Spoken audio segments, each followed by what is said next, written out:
All right. Streaming live on Facebook. Yes. All right. So it refreshes over here. So I'll see in a second that it is live and it's going on. Oh,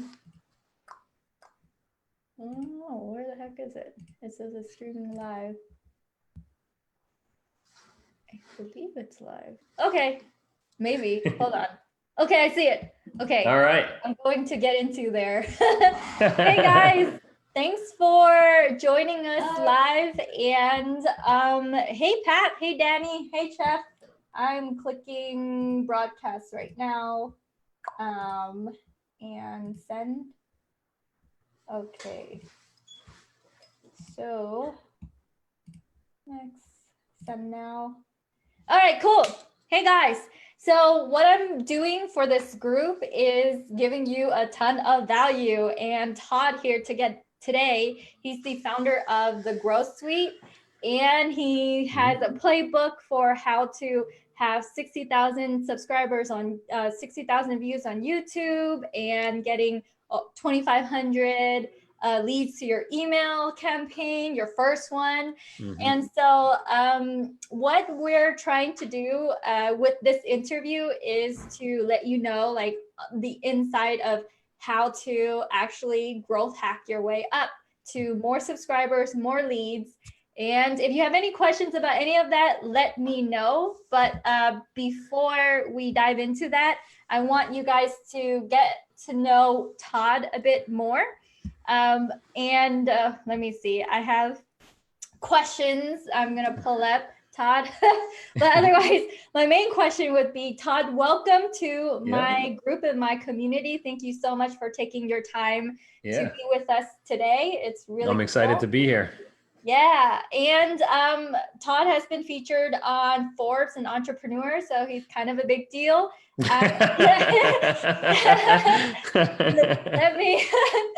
Let me know who or what got you started with the GrowthSuite and getting into this whole crazy internet world of growth hacking.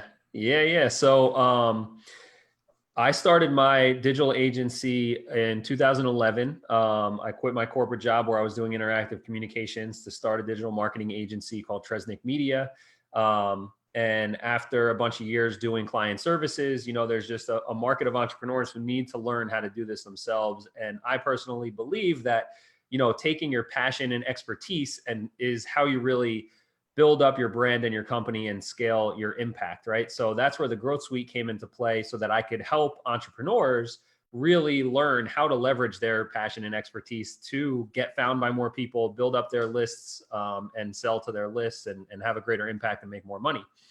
But what it really all started with was in 2009, I was drunk cooking meatloaf with my roommate, and that's kind of how everything kicked off, right?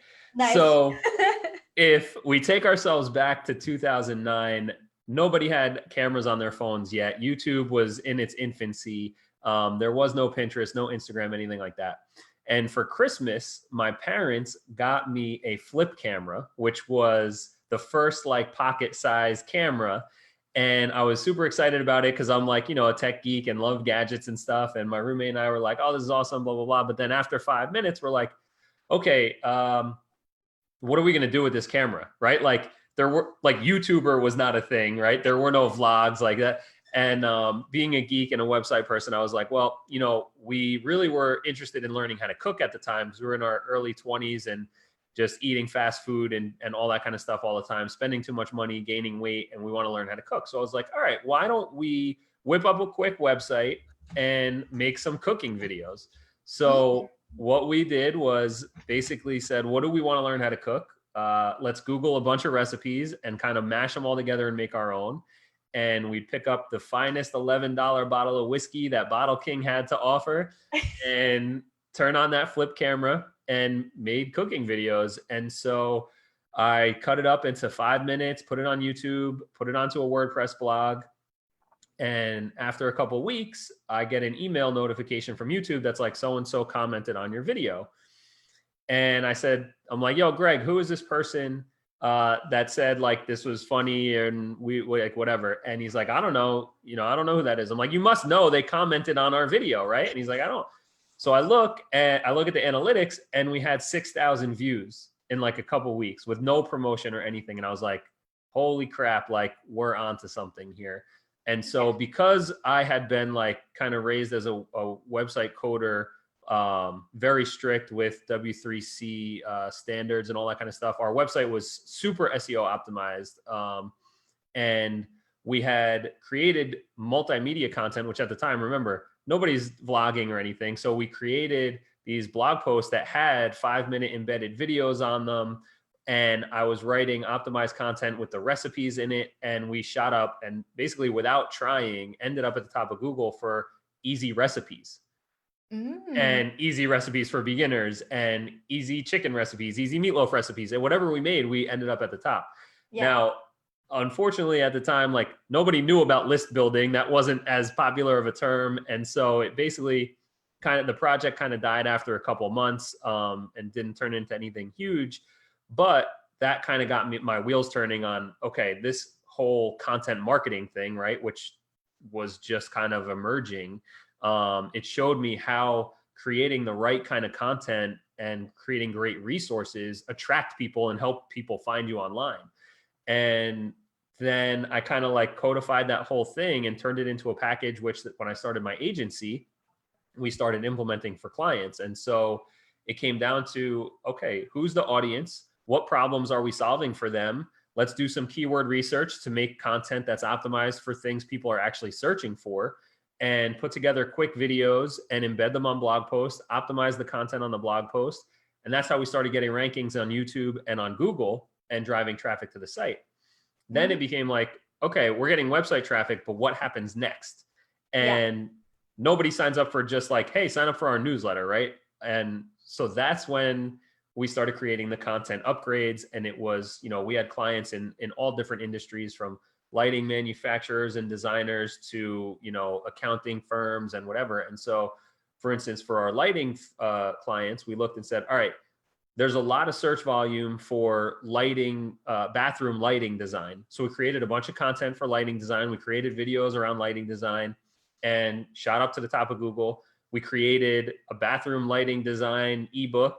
And so people searching for bathroom lighting design find an article with a video about lighting design and then says, hey, you need to learn more. Like, it's just creating a seamless sign up from what they're searching for, what's their intent, how are we getting people here, and then getting all those baby steps, right? And so that's when things took off from an organic search standpoint. But again, 2009 through 15, that was different than it is today.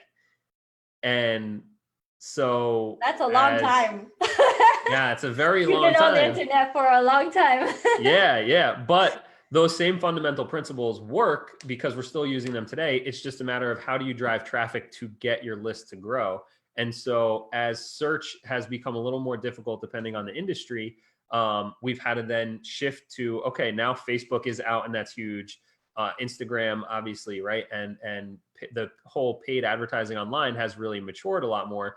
And so we still take those simple fundamentals of who's the target audience and what problems are we solving.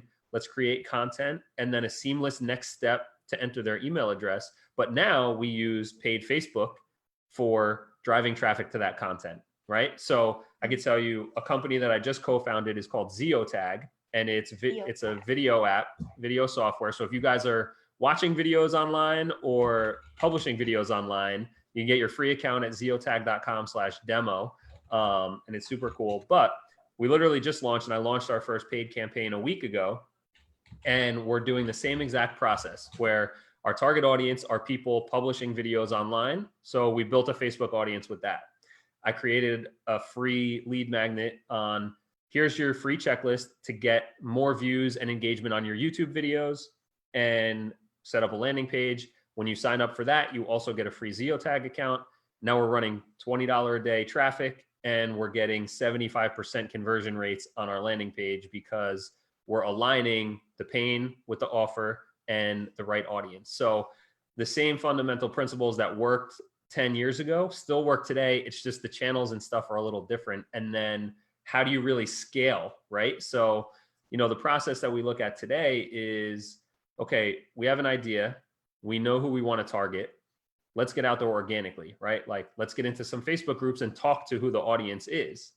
So like today.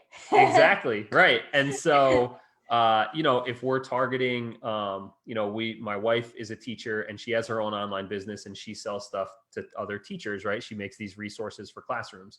And it's the same thing. She goes and she looks at other teacher accounts and what are they posting that's popular? What are people saying in the comments? And then let me reach out and say like, hey, I'd love to give this to you for free. What we did with Zeotag was, go out to my network and my co-founders network of people publishing videos and said, hey, here's what we have going on. You know how it's a major pain right now. If you're publishing videos that are 15 minutes long, you're getting a major drop off in 45 seconds because although the title of the video sounds intriguing, it doesn't get to the point fast enough for people just because their attention span isn't that long. Like maybe you had 4 tips in your video and they're only interested in tip number 3, so they're dropping off too early. Well, we're solving that problem by using AI to create an actionable table of contents and deep tag the content of your video to make it searchable. So if someone searches online for something that's at the 7-minute mark of your video, we will take them to the 7-minute mark of the video, not the start. And that really resonated with people that we were talking to. And we learned after talking to dozens and dozens of people at trade shows and events online and on Facebook groups through my existing email list, really crafting how do we talk about it so it makes sense to people and making a free offer to match that. So once we had that, that's when we turned to paid traffic. So we kind of did the one-on-one organic thing to validate our message and our offer. And then we use paid traffic to kind of scale it up and and get it consistently. So now we have people consistently signing up. I'm waking up in the morning with a handful of people signed up for the product. So that's kind of what it takes. And what I look at from the big picture perspective is, okay, we start off knowing the audience, know their pain points, have a hypothesis around what our offer should be. Now go out and talk to the market. Go into, Facebook groups, message people one-on-one, validate the offer, create the offer. Use paid traffic now to get consistent traffic to your offer. Once that's proven, you can increase your budget, add new audiences, and you can scale through your paid traffic. But now we don't necessarily want to keep paying to reach the whole market, and that doesn't show up on Google. It doesn't give us the viral network effect of sharing. So now the next stage, once you've kind of reached that, is how do we start getting our content, our offer in front of people organically, right? Yeah. And so that's where we're creating optimized content. So stuff like this, and Kim, I'll ask if it's cool with you, if we can, republish this video on our own YouTube channel and our own website. I do stuff like that. We have our own video podcast that we're creating content. So as we're using that outbound stuff that doesn't scale, as we're using the paid acquisition, I'm also creating content that's optimized for the right keywords people are searching for that, yes, we're running paid traffic to now, but it's optimized so that in the background, anyone who does SEO will tell you it's going to take 6 to 12 months to start ranking and blah, blah, blah. And like, nobody's got time to wait 6 months for your revenue to start kicking in, right? So yeah, 6 months is a long time. Yeah, they have rent to pay. Exactly. And so what we do is we create content and use paid traffic to get visitors there to then sign up. But we've created that content so that it's optimized for search. So over time in the background, that content starts ranking on Google, starts ranking on YouTube, and people start finding it and sharing it organically. And that becomes a compound effect where now we have multiple channels going where people are finding us. We can control the paid stuff, obviously, and we can, increase and make changes there. We're getting that free organic traffic over time, and also leveraging the, stuff like this where we're creating partnerships, getting in front of other people's audiences so that we can drive traffic back to our free offers there, and then using email automation to drive sales after that. So that's kind of what the whole flywheel looks like, is looking at the audience and creating content that's going to rank organically, but then paying to drive traffic to that content in the short term that we know is going to get email signups that go into an automated funnel that lead to sales, right? So now we're getting positive cash flow and return on our investment, and we're building up assets that are going to be a compound growth over time. I feel like First of all, that is super comprehensive. I know. I really just like unleashed the. Yeah. I know. I just like unleashed the fire hose. So if you want to like go back, I can break down any individual things. Like ask me whatever you need, and everybody watching, like whatever questions you have, I'm happy to kind of reiterate and go through or whatever, So I just want to take a moment to say hello to everyone. Hey Phil, hey Ruben, hey Pat, hey Eric. Thanks for joining us. Hey Margarita, hey Steven, hey Jennifer. Hashtag live if you guys are here live, and hashtag replay if you're watching the replay. I asked Todd on because I feel like for a lot of us, we probably make a lot of like beginner mistake, and Todd has been in the industry since 2009 going online. So he probably got it. I've actually built my first website in 2002. So oh my gosh. Been a very long time. Yeah. So yes, even longer. So he probably know a lot of mistakes that we make as people who are getting into this and trying to figure out their offer, how to drive traffic to their offer, figuring out the organic way, the paid ways. So from your experience, Todd, what are the number one to number two maybe problems a lot of people encounter when they first get into this, and what can they do like mentally to overcome that, and where can they just get started walking in the right direction? So the number one thing I see as an issue is what's called sophistication bias, right? Mm-hmm. And what that is it's basically we make things harder than they have to be. And so when someone's first getting started, they make this mountain of tasks of things they think they need to do before they can launch their business, or in order to launch their business. I have to have a 25-page website. I have to have a perfect logo. I have to have all these graphics. I have to have this. I have to have that. I have to have this. You don't need to have any of that stuff. You only need to have a really great message and offer that's aligned with an audience. So the first place that everybody should start, don't worry about creating a huge website or even a complicated website, even more than a one-page website. First, get out and just talk to the ideal customers you're looking for and see that you're solving a pain point that they're interested in, right? So don't overcomplicate things and make them harder for yourself. That's the first thing, right? Just get started. I'm really big on this idea right now of what I'm calling season 0. Yeah. And that's kind of what I did for Zeotag. So when I came on board in October, when we were setting up the launch, literally day one, I started reaching out to all my friends in the video world to set up Skype calls and create a video podcast. And I'm like, you know what? Like, my audio doesn't sound perfect in here. Like, my background is just the wall with whiteboard. Like, it's not a great setup for a podcast, but I know I need to just get out there, start creating content and building relationships in the industry. So day one, I just started booking interviews and getting people on and creating, right? So this idea of season 0, where, you know what, in the future, yes, I'm going to get some pads on the soundproofing pads so that the echo isn't so bad. And I'll get some lower thirds graphics or whatever, but I'm not going to let that hold me back from starting, right? So just brush everything away. What can you do today to get your message in front of your audience, right? So just start doing that. That's the first thing. The second thing I would say is not everything that I do, I like to be customer centric. And so making sure that you're bringing value people are looking for.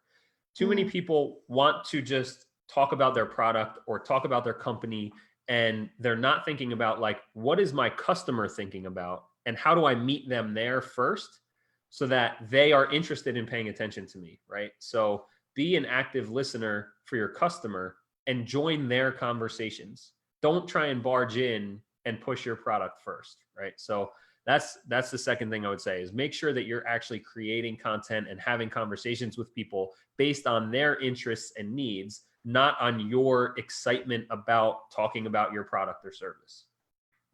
Yeah, that's definitely very true. I've actually seen like all types. I do see people who like pitch their product over and over, always pitching every single day, and it works for them because I think they build an odd, like a highly buying kind of audience that's very prone to just buying everything. But there's also people who give so much value and they never pitch anything, and so they friend zone their audience. And their audience. That's a major issue too. That's a major issue. So you have to make sure that you are asking people to sign up or buy or join or whatever it is. Like you can't just what I'm saying is I'm not saying don't pitch your product. What I'm saying is don't message people and say, hey Kim, I just launched a new company called Zeotag and it's an awesome video player. Can I show it to you? I say, I'm like, hey Kim, like, we're working with a lot of people who are trying to get more engagement on their videos. Is that something you're struggling with or you would like more of? And it's like, yeah, I would. It'd be like, oh, here's some ways you can get more engagement on your videos. And if you actually want an easier way to do that, our product will help you do it faster, easier, cheaper, whatever it is. And so just positioning, making sure that you frame your offer first by adding value so people pay attention and that you're not just putting your product out like just with blunt force trauma, right?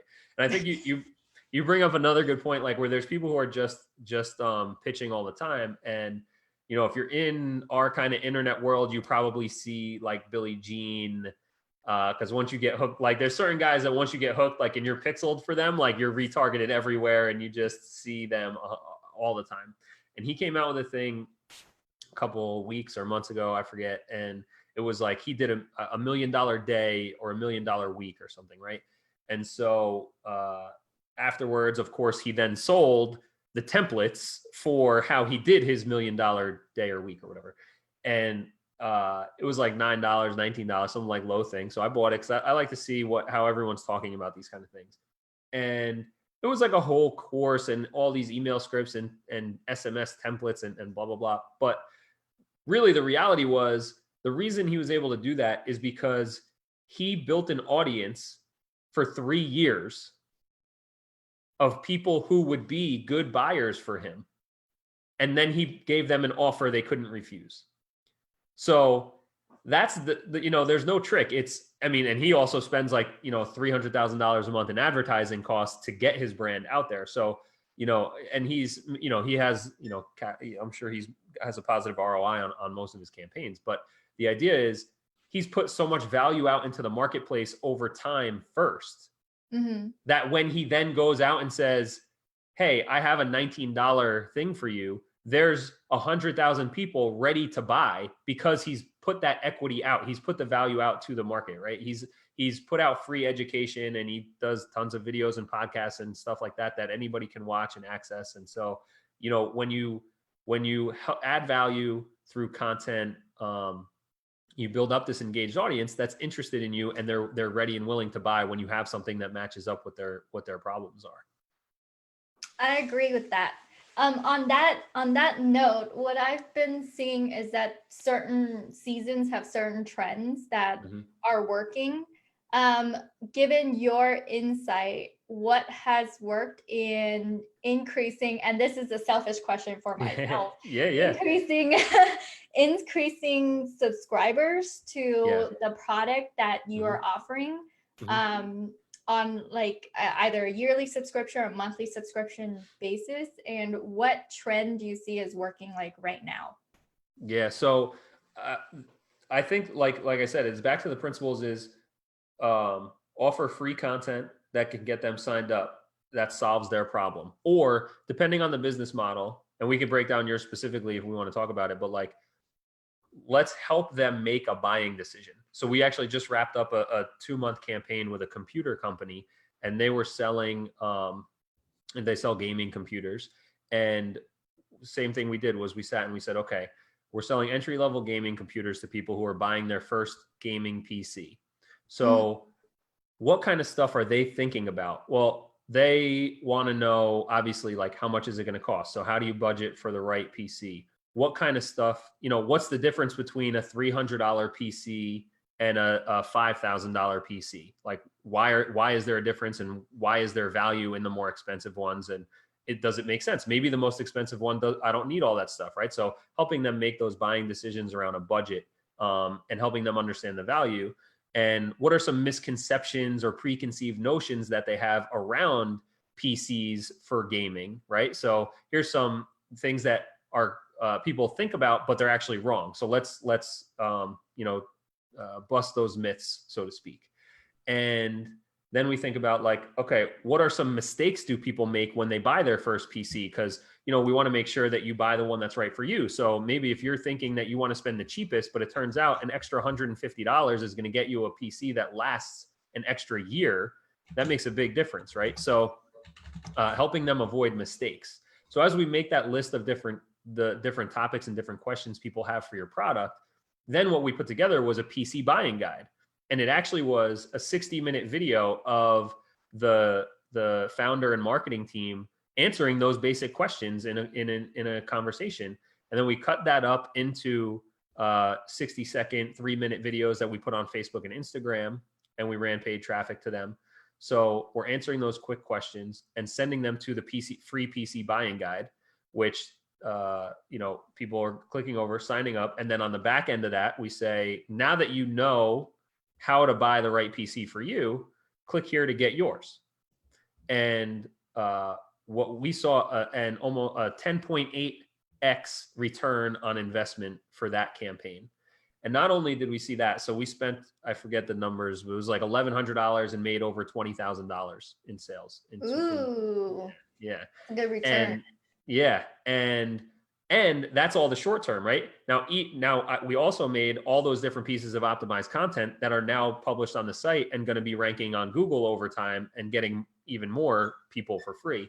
But what we also saw, now we know pretty well that, of course, we have the advertising chops here that make sense, that we know when we run ads, we're going to optimize them. We're going to get a positive return on our investment. What we also saw was somewhat unexpected was prior for customers coming outside of the campaign, the average order value, I want to say it was like $1,700 or something like that. The average order value through our campaign was $2,800. And the reason is, so it was a 40% increase in order value by going through a content funnel. And the reason is because we're educating these people on the value of a better product. And so they realize that by adding extra components, they'd get more value from their PC than if they just went with the cheapest one. And so that's kind of the power of knowing what your customers are trying to think about and answering their questions and guiding them. So to back and concisely answer your question is, what can you do to build your subscriber list of people who are going to be primed to want to buy your software and enter into a subscription? Help guide them to making that buying decision. So what's holding them? What problems do they have that you're going to solve? Start with that. And then how can you help them make a more educated buying decision around your software? And that's what you give them. And then make sure you're tying a call to action in that says, hey, now that you know the mistakes to avoid, if you're ready to sign up and get started, click here to go, right? Oh, that's such a good insight. Because what I've learned was you increase the customer's cart value by adding upsells and downsells and further downsells, downsells. But what you taught me, and hopefully anyone who's listening, is that you guide them into the value of buying more, of having more. Instead of just showing them, here's more, you can save X dollars. It's like, hey, this is the reason why it would be valuable. So are you saying that we should put these kind of like video sales, little tiny sales letters along the way of our upsells and downsells? Yeah, you could do that through the actual funnel. And what this content was actually like pre-sales funnel, right? So what I would say is you should, what we were doing is we're running Facebook posts and running those as ads. So we're educating people before they enter the funnel. Okay. Facebook posts as ads, like So what we do is, so, there's two ways to do the Facebook ads. You can either just go into the ads manager and create an ad and publish it there, and it doesn't show up on your page. But why not publish it on your page as good content, right? So what we basically do is on a weekly basis, we put out kind of like a micro blog, micro vlog on the Facebook page. And then in ads manager, we just add that organic post into an ad campaign. Okay. Yeah. And then you, depending on how many people watch, what percentage of that video or that content, then you do retargeting on the audience. Yeah, that's how we'll optimize. But just to again, that's another thing that complicates getting started, right? So if the people watching, if you're not running Facebook ads yet, don't worry about creating 10 campaigns and then a retargeting campaign for each one and a 25% retargeting and a 50% retargeting. Just start off simple, right? We just launched Zeotag. I'm running an ad to a landing page for a lead magnet with a 3-part automated email sequence. And that's it. And as we start getting cash in, then I'll reinvest into those contingency plans and kind of plugging the holes with retargeting stuff, right? But if you're getting started, guys, just do one. You just need one really good message and one really good offer to start seeing some traction. So what I think is, if you create good educational value around the problem you solve and the product, what makes your product valuable in reference to solving their problems, then when they enter into the sales page, they're kind of pre-sold, they're pre-framed, right? Yeah, I see that. And so I want to ask you this other question, because I follow a certain person. His name is Steven Larson, and he talks about creating pressure and how the campaign is super important, and how that is what's going to give you that cash even before the actual funnel, the final funnel is created. What are your thoughts around that, and how do you create pressure, or what are your thoughts with that? So I know Steven. I see his stuff. No, I don't know him personally, but I'm aware of him and I see his stuff once in a while. I don't know the exactly what you're talking about with the pressure. Are you talking about like deadlines and scarcity and that kind of thing? The hype and right. All that. Does that apply to?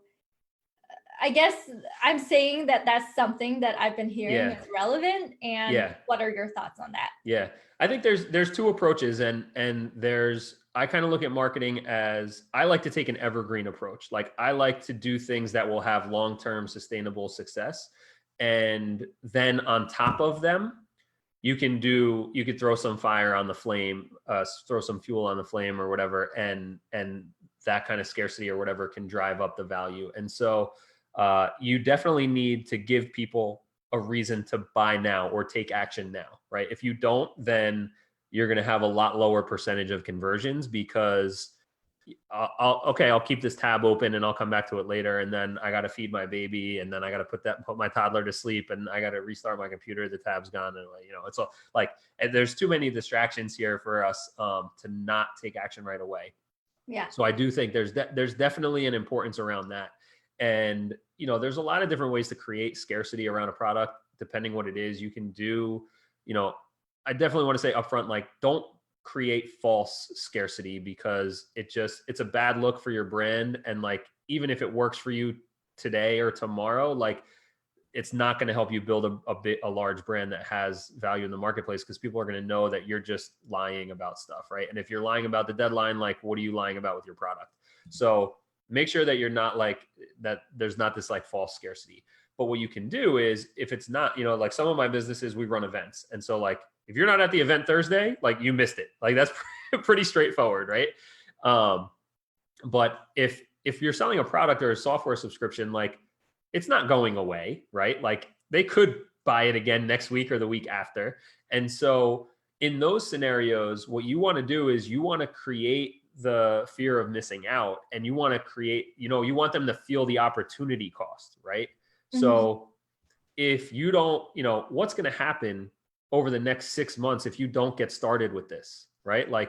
And then paint that scenario so that can create some pressure for them with creating that fear of missing out and the fear of opportunity cost, and not have to do something like, hey, if you don't sign up by Friday, then you missed out, but then next week they could still sign up, right? Like, so using that, the opportunity cost, I think, is a really good way to do it. The other thing is you can do like different timely bonus offers, right? So if you wanted to say like, for any, if you sign up today, you're going to get this free something. And that's only available for, obviously you don't want to, leave your existing customers out. So if you want to give access to those people, but saying like, if you sign up by Friday, you'll get this extra bonus, and that bonus goes away at the end of the week. And that's another way that you can create that pressure and time sensitivity, and be legit about it. Like if you guys want these extra things or bonuses. So like with Zeotag, we have our founding member access right now. So while we're in beta, you can sign up and you can get a lifetime 50% off of our software if you join today, right? And so that goes away once the product launches, right? And if you sign up through partner channels, you'll get a couple of extra bonuses from those specific partners. And when you can do those kind of things, you can create the pressure, I think, that Steven's probably talking about, without having to create false deadline timers and things like that. Yeah, I like the bonus one. That's the one I use. This bonus. And also right now I'm launching a Chrome extension that lets you bulk remove Facebook members that are not engaged from your Facebook group. Mm-hmm. And so what I'm doing is running like a lifetime offer with a contest involved with that. Yeah. Where they can win lifetime accounts. But when they enter the funnel, it sends them into an option to buy the lifetime price with additional bonuses. And that goes away once the period of the contest is over. So they only have that time to buy the lifetime license. Yeah. I think that's great. That's a great plan. Yeah. But I was thinking like there could be downsells that could be attached to that. Mm-hmm. That's something that I learned from watching Zeki Ahmed, one of my internet friends. I know you might not hear about him, but I'm like, oh, this is brilliant. And he learned that kind of thing from, someone else and so on and so forth.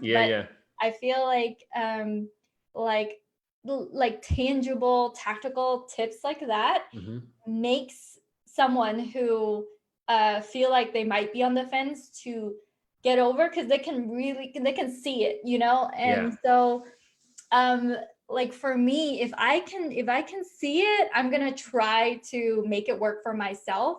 If it's something kind of cloudy, like you should publish 10 articles on this thing and you should start a podcast, like all that stuff, to me it's like, oh my God, that's so super much, overwhelming, and season 0 could be about trying a bunch of things and seeing what sticks, but like to see the actual playbook, as you might call it, makes that conversion happen. It's all about clarity, really, like you said, like people confused minds don't buy, right? So whatever kind of clarity you can create, and really it's about simplifying. And I know as entrepreneurs, and we want to add all this value, and we have all these great ideas, and we want to just verbal diarrhea all that stuff out, but that makes it confusing to people. And I think, like you said, how do you simplify your message, simplify your offer, and make it super clear? This is the problem we solve. This is how you're going to get help solving it. This is what the software does, whatever, as clear as you can. So for my software people who are trying to increase their subscribers, what would be some tangible tips that you could say, hey, implement this? I know from our interview so far, I got a lot from you. Put this is a tangible one. Put little video sales information and educate them on why they should buy the bigger thing, because it's valuable. So you know, for me, I could see that happening in that I'm now going to inject some of that versus just like, hey, here you go, there's this, and Right. you know, a little blurb about it. But Right. I might now add a video that says, hey, like, really, this is a problem that people encounter, and I believe that this will help Yeah. as well. I could Yeah. see that converting a lot better for a lot of people Yeah. than them reading like a bunch of text, you know. Yeah, for sure. And so like, let's talk about it for your product. So what is it called again? Well, I have a lot of Chrome extensions. Oh, So the one you one, just mentioned, but pick one and we can work through it. okay, let's choose Group Convert then. Okay. Group Convert. And I'm a Group Convert customer, so great. Oh, okay. So you already know what Group Convert is. So yeah, there's Group Convert. And anybody watching, if you have a Facebook group and you're not using Group Convert, go get it. It's super, super helpful. Yeah, thank you for that plug. So a lot of my people actually are building their own Chrome extensions, and a lot of them revolve around Facebook and Facebook Messenger, Facebook groups. So for mine, it would be, hey, here's an email. Like, you know, now that they got it, they don't know how to talk to their people. Right. And some of them don't have a soap opera sequence. They just don't have anything. Yeah. And so I give them a 7-day group growth, you know, email sequence for them to model after. They just change certain things. So that's part of my upsell. Other than that, I don't have like a bunch of upsells. Yeah. I just have, okay, maybe that would be useful for you guys. But you know, I'm not like, I don't know. I feel like I should be thinking about what else is there that's a problem. Yeah. Well, like, let's start with the main problem that it solves, right? Like for me, I can tell you the biggest thing, and this was unfortunately before Group Convert. I don't even know if you had it out yet when I started my group a couple years ago for this, but you know, we were selling tickets to an event, and as part of, you know, one of the bonuses for the event was you got access to this private Facebook community for our customers. And what was happening was people started joining the group. You know, people try to request to join, but then we have to cross-reference, like, okay, well, let me check this person's email in WooCommerce to make sure that they bought the product and that they're a paying customer so that they can get access. But then once we granted them access to the group, in our email software, we don't have anybody tagged. So I don't know how, like, obviously we have more customers than community members. Yes. Because not everybody's, but I don't know who's in and who's out because I'm not keeping track. And so with Group Convert, now I'm able to cross-reference who is a customer that's not yet in the community, so that I can make sure we're getting everyone. One, you paid for this value. We want to make sure that you get the value in joining the group. And then as it turned into a membership, like obviously, like part of the major value of being a member is that you're in the community. And so, you know, for us, it's like, make sure all of your customers are actually in the group and getting value. And then I also like to do a flywheel of promotion around, I actually did this today for Zeotag. So we have a private community that I'm using Group Convert for, and it's our free beta users. And so if you sign up for a free beta account on zeotag.com, you go into Active Campaign, you get your welcome email, and it says, you know, click here to join the private Facebook group. Now, what I try and do to get everybody engaged in the content in the group and to make sure everyone's in it is, last night I posted screenshots of our app into the group because we haven't released the beta access yet. So I posted screenshots of the product and I said, like, hey guys, super excited about the beta progress, like should be open in the next couple of days. In the meantime, here's some screenshots of what the mobile app looks like, you know, and blah, blah, blah, and talk a little about that. Then I send out an email, an Active Campaign to all of our subscribers. And I said, did you see the screenshot yet? And in the email, I say, hey, wanted to catch you up. We're almost ready for the beta release. I posted screenshots last night and everybody's like really loving, you know, everybody's loving it, getting great feedback. Here's a link. And if you're not in the group yet, click here to make sure you're in so that you get all the updates about the product and blah, blah, blah. And so I think about half of our email list is in the group right now. And when I sent that email out, I immediately got a handful of more people requesting to be in the group. So, you know, that's it's a good way, you know, for everybody to do your email marketing and Facebook group marketing. But I think that's another good use case for Group Convert, is to segment your customer list so you know who's in the group and who's not, so you can make sure you get everybody in there. And so now let's reverse engineer to create content for your potential buyers. Like, and it's creating a video that says, like, if you use a Facebook group to put your paid customers in and give them value, whether that's for, you know, software support, or if it's a coaching program or mastermind community, like, you need to make sure everyone who's paying you is in your Facebook group and active, so that they're getting value and they continue to pay you. If you're not keeping track of your email list subscribers and your community members, then you don't know who's in and who's out, and you don't know who to focus on to make sure they get into the group. And once they're in the group, you need to make sure that they're engaged. If they're in a lot of Facebook groups, they're going to be missing all your notifications. They're friends with 5,000 people and they're seeing all stuff in their feed. So you need to leverage either bot or email list or both, that once you post in your group, go promote it somewhere else. Like what you just did with this episode is, we're about to go live, you hit the bot list, and then we're driving subscribers in to watch. So now as you're publishing content, you can use Group Convert to make sure you're getting the right message to the right people, and making sure that you're getting everyone that's paying you to actually get into the group and get the value. So when you start educating them on that piece of the value, that's another reason why someone is going to see the value in Group Convert. Yeah, because people see the value in just, like, I guess, the headline kind of way, which is get emails from your Facebook group. But the person, and so that person, so like if we look at a matrix of a buyer persona and the customer journey, right? Like the person who reads that headline, like me, that resonates with me right out of the gate, because I already have the problem. That person has to have a Facebook group. They have to have an email list. They have to be email marketing. They have to be struggling right now with getting email addresses from their Facebook group into their email list. If that person if someone has a Facebook group, but they're not doing email marketing, they don't care.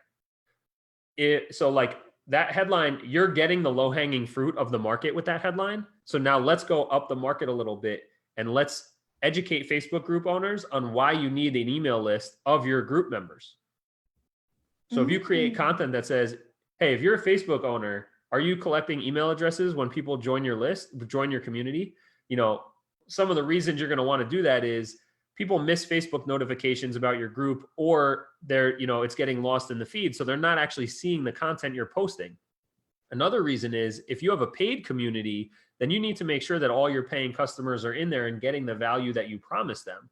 So if you're not making sure you're organizing your email list and your Facebook group members, you're really missing out on the value that you should be giving your members. If you use Group Convert, it makes it super easy to combine those lists and get your Facebook group members tagged properly or added to your email list, so that you can then promote to them directly in other places. Now, all of a sudden, a Facebook group owner who didn't realize how important having the email list is, now we're telling them, hey, if you have a Facebook group, yes, that's me, and you want to get more engagement in your group, you need to be driving traffic to the group itself. You can't just post in the group and hope people see it. The way you can control that message is with your email list and your bot subscribers. Now, how are you getting your group into those places? It's with Group Convert. That's really good. That's really good. That's another angle I can see. Oh my gosh, thank you so much.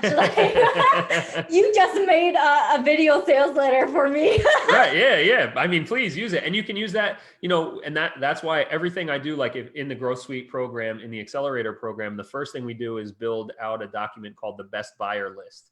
And it's just it's a bullet questions of, what problems do you solve? What are the biggest pain points your customer has, blah, blah, blah. What we're doing is a brain dump.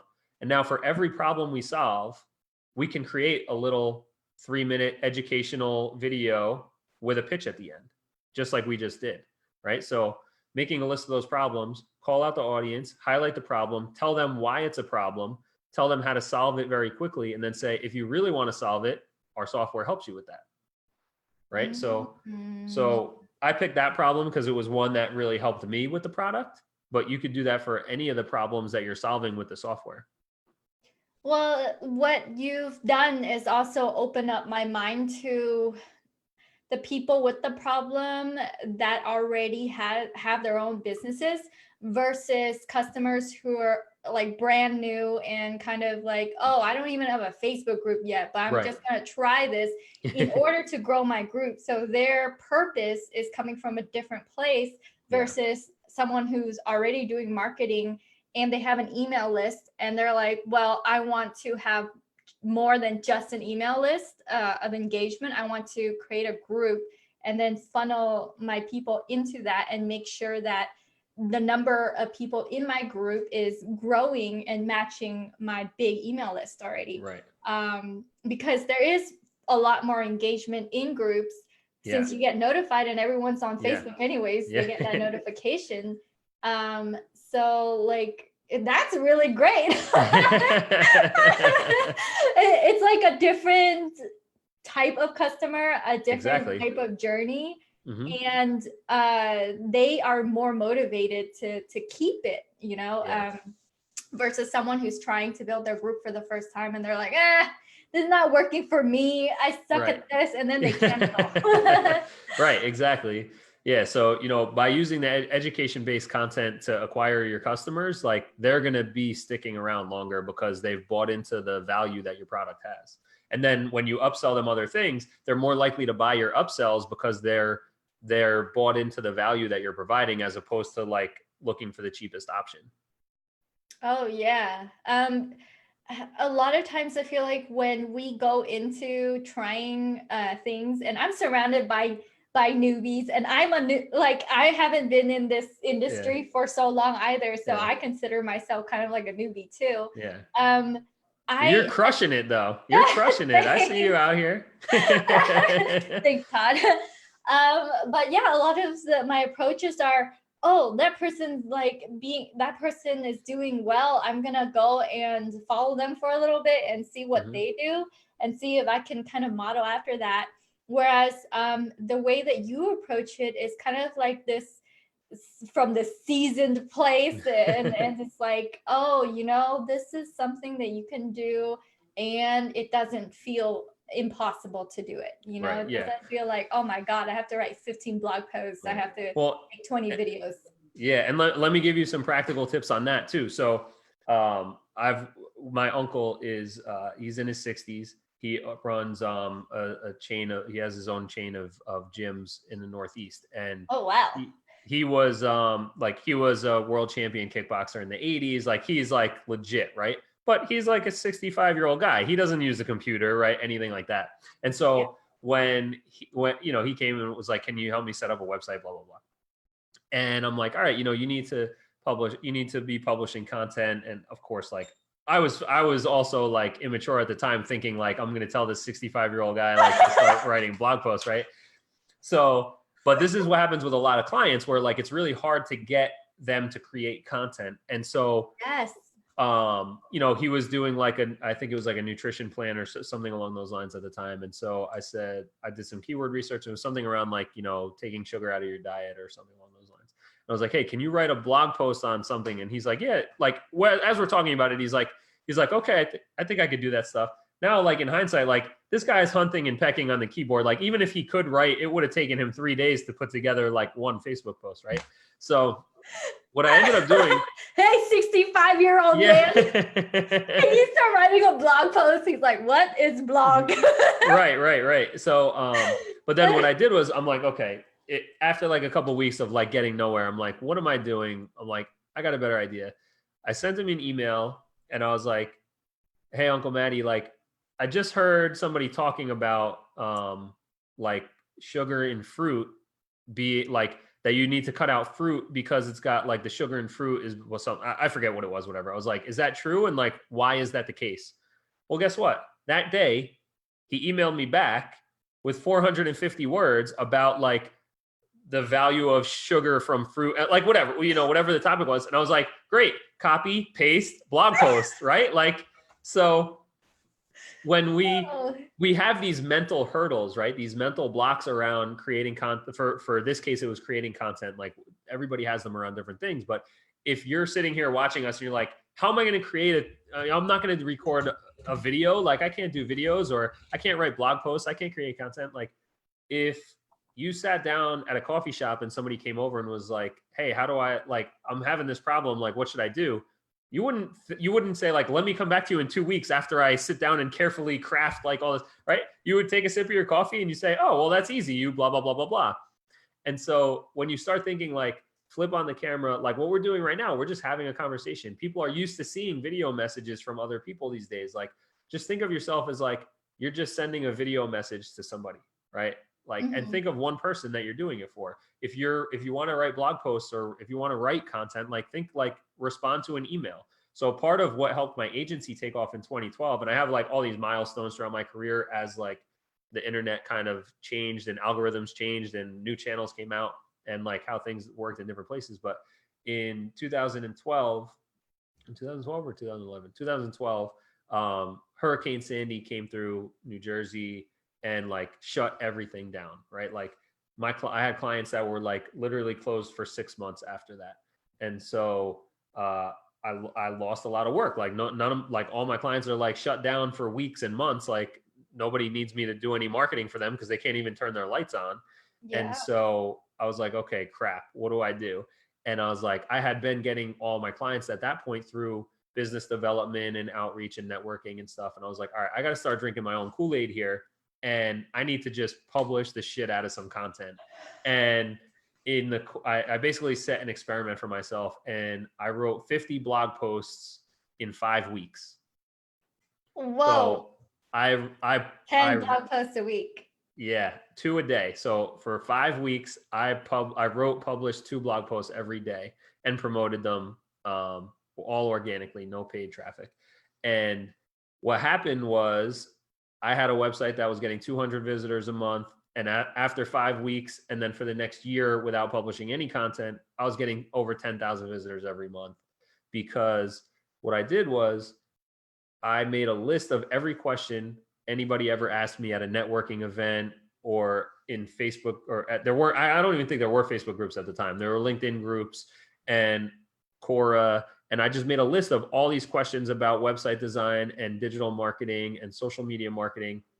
And I sat down and I treated each article like it was an email response to someone asking for help. And when you treat it that way, how long does it take you to respond to an email? Like a half hour? You would write a super in-depth email in a half hour. And so that's how I treated it was I'm going to write an article on my website answering every question that people have around these different things. How do I come up with blog post ideas? How do I edit WordPress? How do I, promote on LinkedIn? How do I get more Facebook fans? How do I do this? How do I do that?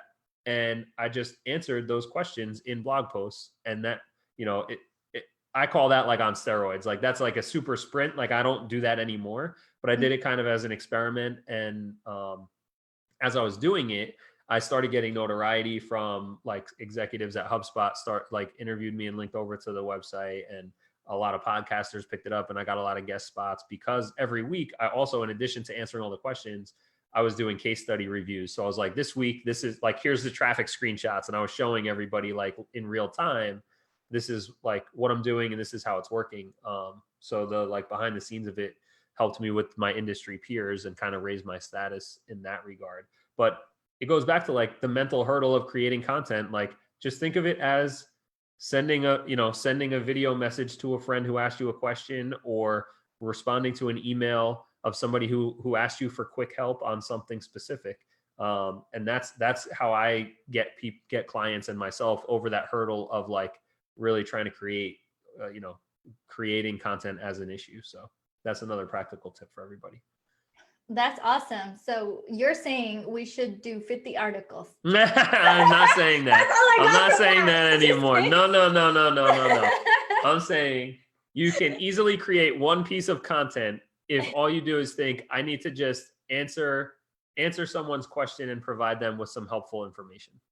Yeah, no, that is awesome. I'm like starting to rewire my brain too, because a lot of times the content that's out there floating, are from my friends writing blog posts or, you know, content that they create for me.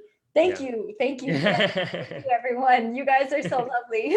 But it wasn't like coming from within. It wasn't coming from knowing, because my perspective is kind of very broad because I see all the group convert users. I see everyone, I see their struggles. And for the most part, I felt like the solution was the software. And now from this conversation, I feel like the solution comes from me knowing what issues they have and then making them, having them be more aware about that in the form of blog posts or videos, and not really thinking that the software will be the solution. It's more like, here are the solutions in the form of videos and blog posts and written form. Therefore, here are all the answers to your problems. Then here is the software that will help you do what you plan on doing anyways. Exactly. Oh my God, mind blown. And you know what you have, and because you're not launching from scratch, so in your scenario, like you can just go through all the questions people are asking you about Group Convert, all the customers, and say like, oh, if I'm like, hey, how do I get this into whatever? And it's like, you know, how do I get my Facebook group members into ConvertKit? How do I get my Facebook members into ActiveCampaign? How do I get my, you know, like, or I don't, and all the problems and things that people have that they're trying to solve with the software already, because you have a user base already. You know, you could just take that and for every question you have in there, do a 2-minute video. I mean, you could do them as Facebook Lives and then embed them in a blog post on your website. You know, so you don't even have to do it twice. Yeah, no, I have content in my group convert community group about how to connect everything with everything. Right. But it's still kind of like somewhere in there in the YouTube section, kind of like not really out and about. So yeah, this conversation has given me a lot to do. Well, just pick one thing and do one thing and do it well, and then get that rolling and then do the next thing and the next thing. Yeah. And in terms of like being prolific, or I just want to take a moment to say hey to everyone who's joining. Hey, Marcus. Hey, Jonathan. At work, we'll have to watch the replay. All right. Mike says another tip is to create a video and turn it into a blog post. Now you have two forms of content. Cool. Thanks, Mike. You guys, if you're watching, then smash that heart button or smash the smiley face button so that the rest of the group knows that this is going on. I am focusing this group a lot on, you know, it's kind of like get leads, but really it's how do you increase your subscribers? How do you do this? And Todd is really giving me different insights on how to do things, and more importantly, tips in a way that will inspire action. And I think that that is more important than me reading like this huge ass blog post about the 20 things I need to do, you know? Right. Yes, exactly. Exactly. And Mike, that's a great point about taking your video, putting it and writing a blog post about it. And because what we're talking about is providing insightful tips and then calls to action. If you use Zeotag to embed your online videos, it actually will create the content for you. And no way. Wait, what does that mean? Create the content for you? So I can actually do a screen share if you want to see it. Yeah, but I can show you. This is the beta, so please be kind. But and guys, this is not meant to be pitchy. This is sharing value, and he's showing me something that isn't even for sale. And it's free, so you can get and it's free too. So, but taking an article, and so like that's been my thesis forever is to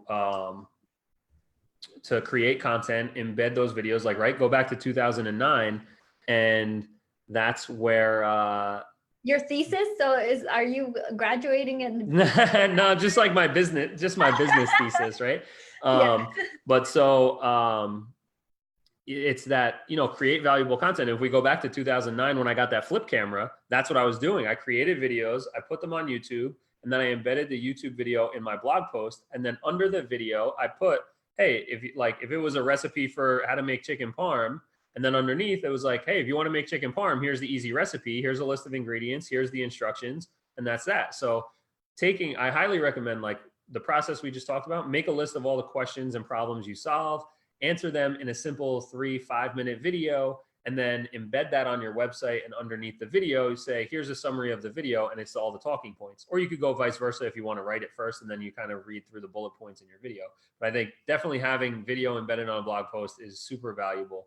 And so what you'll see here is we will take Dan Martell. I really like him. He's very So you publish a video on YouTube, and you can actually do this for, like, obviously I'm not Dan Martell, but I Zio tagged his video because I find his stuff super valuable. But what happens is I paste in the YouTube link here, and Zio tag. I edited these, but the AI will automatically create this actionable table of contents down the right side. And so, you know, this is his script for pre-selling B2B SaaS products. And it's like 15 minutes long, and he has 5 different steps.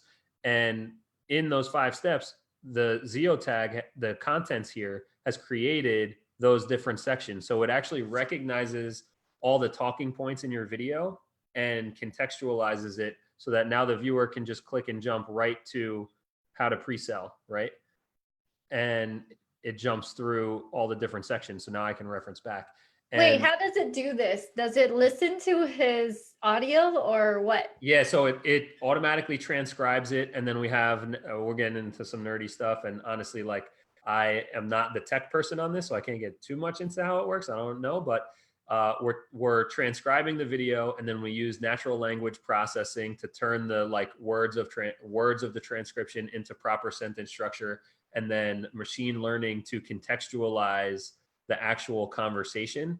And then that's how it's producing the actionable table of contents. Okay. And so this is embeddable. So you can actually click here, and it'll give you like the little embed code here, and you copy this, and then you just paste it into your website.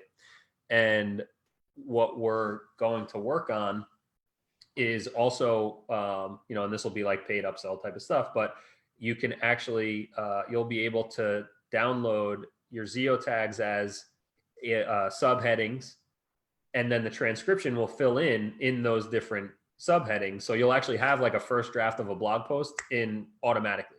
So you'll paste in your YouTube link, you hit the AI button, and then you hit download, and you'll be able to download a doc. I don't know, we'll probably export it to Google Docs or Word Docs or whatever, and it'll create all the sections and have the transcription, so you can easily have your article done in 2 seconds. So that would be great, because then 2 people could now have blog posts super fast.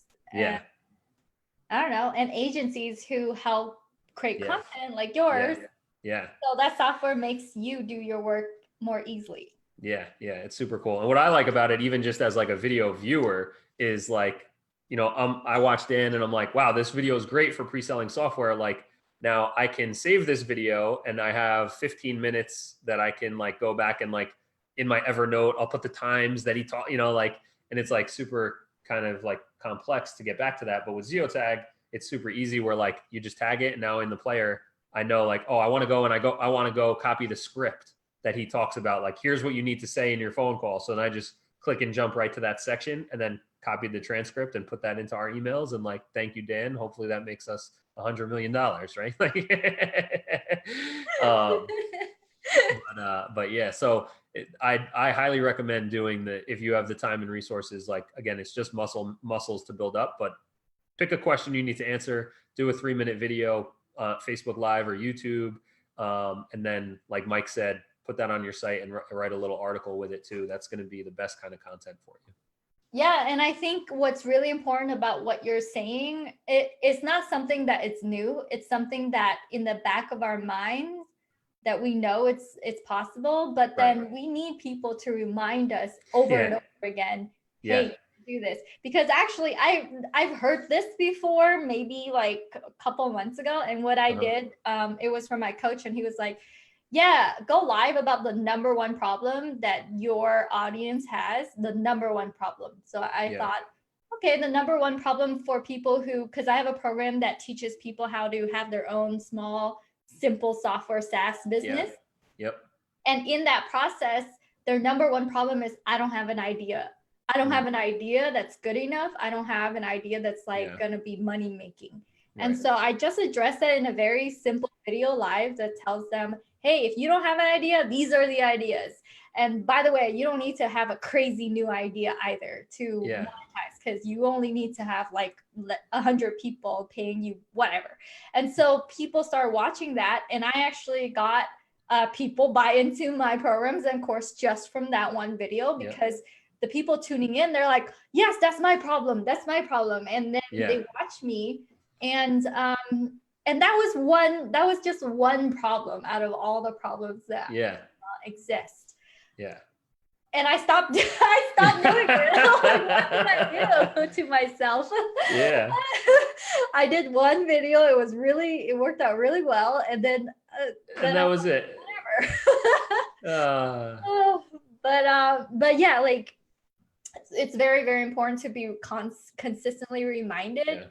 And I love it. And your tool will actually have people feel more at ease with being prolific. You know, I don't know. Have you seen, what's his name? Peng Joon's content multiplier formula thing? I've seen something like, I've seen it very quickly, but it seems like, like you do one thing and then they have, is it a service or a software? And they like basically split out everything into a bunch of stuff, right? I think I just got his blueprint, which is like how to, it's like a diagram, and it shows you how to multiply your content and, the way to do it. So I feel like his audience, the people who buy into saying, hey, I need to multiply my content multiplier, would be the same people who would sign up. He'd be a great person to partner with. Do you know him by any chance? Peng Joon? No. Right. I don't know him. I know of people who know him, but I don't know him directly. All right. Well, I'll have to get in touch with him and set up a partnership, because it sounds like that his people would be exactly who we want to hit. Yeah, like 100%.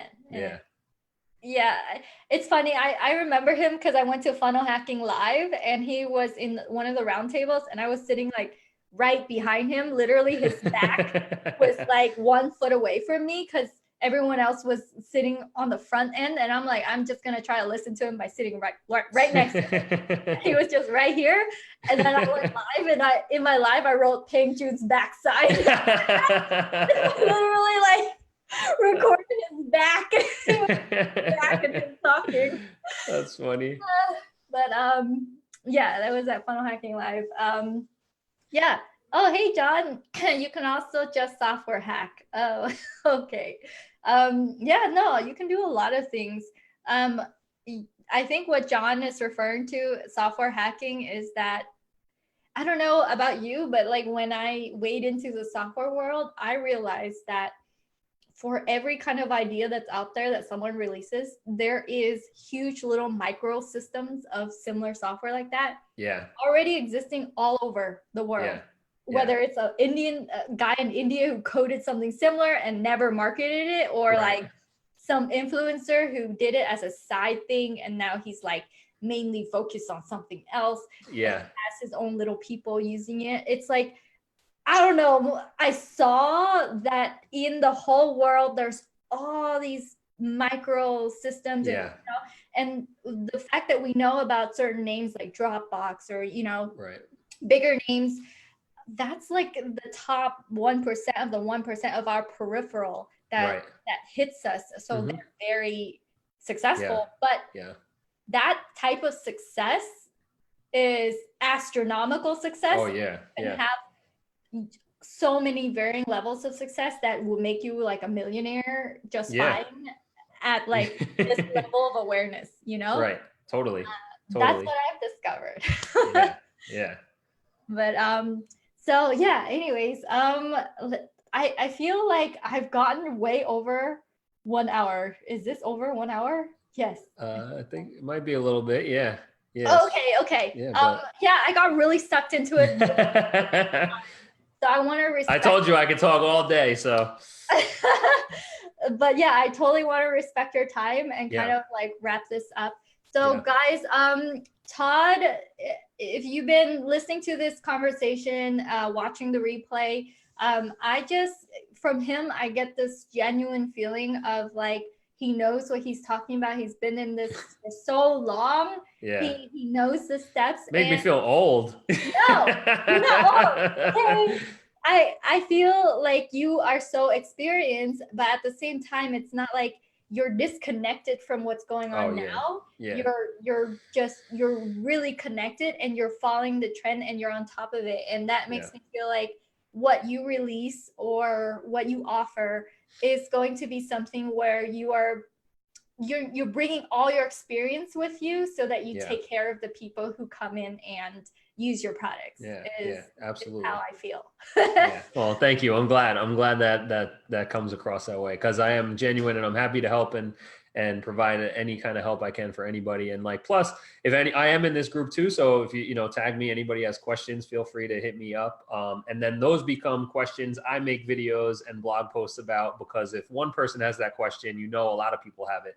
And so, that's another good content source. When people ask you a question, make a list and answer that in content that can be reused and repurposed. Yeah. And so just to quickly recap, when is your company releasing the non-beta form, or people can get your software? And also tell them the name of your software and spell it. Yeah. So the new software company is called Ziotag, Ziotag. You can sign up for free at ziotag.com/demo. And that'll get you on the list and in the Facebook group, and you'll get free beta access and our full product. So that's going to be, hopefully we'll be activating those accounts in the next couple of days. It'll probably be ready over the weekend. And then the full product will be out in January, and that'll be like $99 a month. So get in for free now, so you don't have to pay $99 a month. Yes. This is awesome. Get in for free now, Ziotag. And to recap, what I've learned is that there are audiences you are missing talking to by not exploring deeper and answering customer pain points, such as, for example, Group Convert, where I have people who come in because they want to back up their Facebook group, they want to get emails from their Facebook group, but Todd educated me that there are people who have huge email lists that want to have more engagement from that list. Not a lot of people check their emails, but people do see notifications on Facebook and in Facebook groups. So they would form a Facebook group to get more engagement, and they can know who's in the group and who's just on their email list with Group Convert. So they can start sending messages to the people on their huge list to say, hey, do you see that screenshot that I created in here, and like link them to join the group? Or do you see that I created this video on this how-to that does this, link them to the group? And you're creating this community of engagement. And that's like another type of audience that will, they're a type of audience that already care about their people. They care for engagement, and they've been around. And that just went over me when when I launched Group Convert. I was like, okay, back up your email list and get emails. So I love that you provide that perspective so quickly to just with my software, and I feel like that type of insight is super valuable when it comes to just whoever is trying to launch their own software, have their own audience. And I'm definitely going to bring that insight to my people and credit you, Todd, and be like, thank you. This is exposure too. So thank you so much for giving me, that knowledge. That I think that was like the number one thing I've learned. I learned a lot, actually. Well, we'll get this video Ziotag, so it'll be easy for everybody to go through all the tips, Yes, use this software. Use your software on this. Okay, well, so let's close this up. let us know where you're heading in the next year, what your plans are, and where can people find you. Yeah, I mean, you can find me personally, toddg.me, and that'll hook you up with all my socials and all the companies that I'm working on and advising right now. And where I'm going in the next year is hopefully building a $250 million software company. So if you want to follow along with that journey, catch me on Instagram at the GrowthSuite. Ooh, the GrowthSuite. All right, cool. Okay, follow Todd G. Me as he built his $250 company. All right, thank you so much, Kim. This was awesome. I really appreciate it, and thank you everybody for watching. All right, thank you, Todd. Have a great day. Bye, guys. Bye. And me.